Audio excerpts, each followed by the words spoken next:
It didn't exactly come as a surprise, but on Monday, Renault officially confirmed that it will stop producing Formula One engines at the end of 2025. Alpine, Renault's performance division, was the only team still using the French power unit, but that too will come to an end when next season finishes. What does this mean for Alpine and the new engine regulations in 2026 as a whole? Let's dive a little bit deeper in this week's GPFans Special. The current era of Formula One cars, with its 1.6-litre V6 turbo hybrid engine and very wide body, will come to an end by 2026. The sport will pivot to smaller, more nimble cars, who crucially will not have DRS anymore. That's for another time though, as in this special we will focus on the power unit. The new regulations will have more of an emphasis on the electrical side of the engine and a lot less on the combustion engine. For comparison, right now the batteries have 120 kilowatts of power, and this will be nearly tripled to 350 kilowatts in 2026. 50% of the engine's power will come from the battery now, and the other 50% from the good old ICE. The new regulations were also designed to allow new manufacturers to join F1, like Ford, who will collaborate with Red Bull Racing, and Audi, who will form a new works team. Honda will stay in F1 as well, forming a works team at Aston Martin.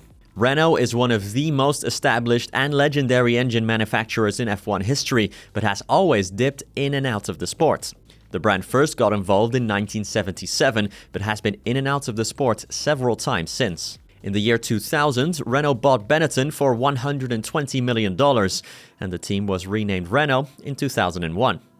They would later win 2 championships with Fernando Alonso behind the wheel in 2005 and 2006. The most famous customer team of Renault was Red Bull Racing, who would win 4 double championships in the early 2010s with the French power unit in the back of the car. In 2016, the Renault name returned to the grid as a team after a few years of running under the name of Lotus, and in 2021 they transitioned into Alpine.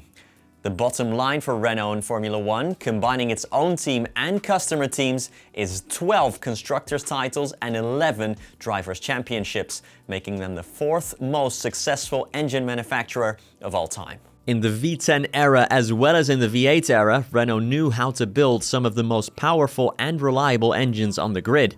When the V6 turbo hybrid era started in 2014, however, it quickly became apparent that Renault engines not only lacked power, but were also hugely unreliable. Red Bull grew more and more frustrated as years passed and decided to move to Honda in 2019.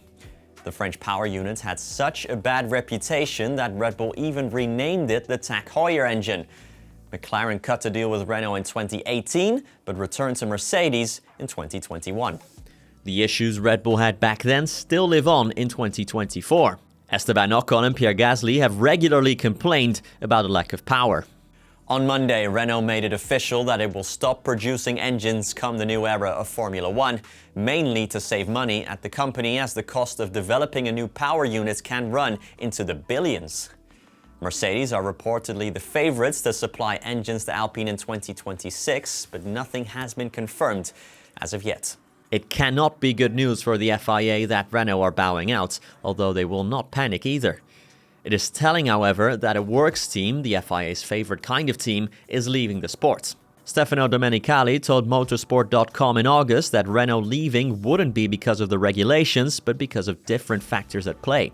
The FIA has not officially responded yet to Renault's departure, but it's hard to imagine they'll be happy. If there's one thing Renault have proven over the years, though, is that they will no doubt be back in the future. So, what do you think?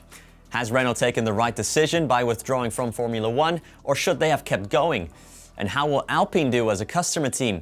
Let us know in the comments, and as always, I will catch you in the next one.